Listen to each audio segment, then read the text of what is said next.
Be informed. Be alert. The information you need to know about COVID-19 vaccine.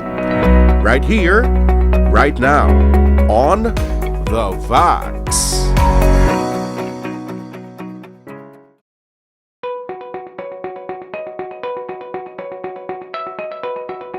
Ang problema pa natin sa bakuna kay na sobra kadamo sang misinformation kag disinformation.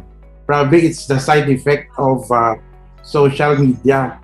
Kay kadamo-damo sang nagina-post nga hindi man fact related, pala. Hindi siya factual, hindi siya fact check.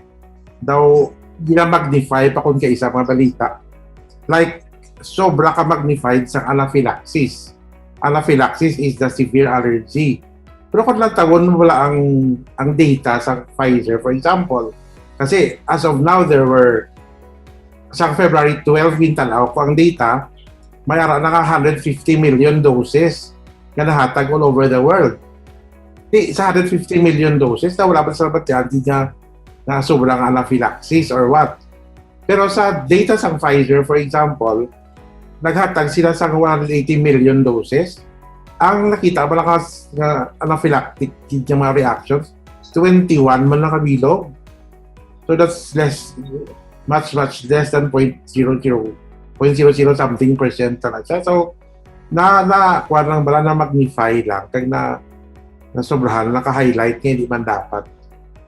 Ang ako niya ka suggestion, just like i-echo ko ginabasa talaga niya tao nga in the know, ang pinaka-best vaccine is what is available to us. Kaya hulat kita sa wala, base ulat sa may maabot. Kag ang concern natin about efficacy, hindi man kita mo naka-issue kasi ang efficacy kag ginabawisan natin pero may kag ginaawayan na talaga tao is it's efficacy para mag-prevent sang mild symptomatic COVID. Pero kung talawon mo, across all these products na ginahatag sa aton nga brands ang vaccines, 100% pa niya ang ilang prevention sa severe nga COVID, which is what we ginahadlokan naton kaya this causes hospitalization and death.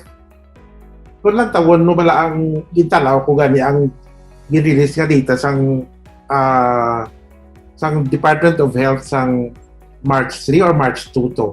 As of the present, ang napatay, ang napangyari, ang nalatnad na sang COVID, yung masakit, nasa 580,000 ka Pilipino.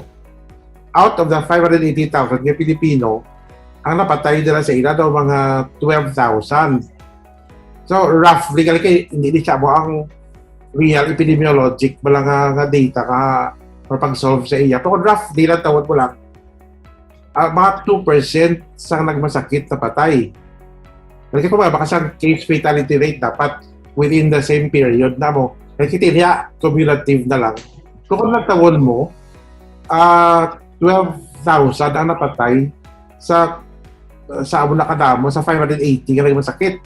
So mapak mo, 2% napatay sinada. Because we are talking about herd immunity.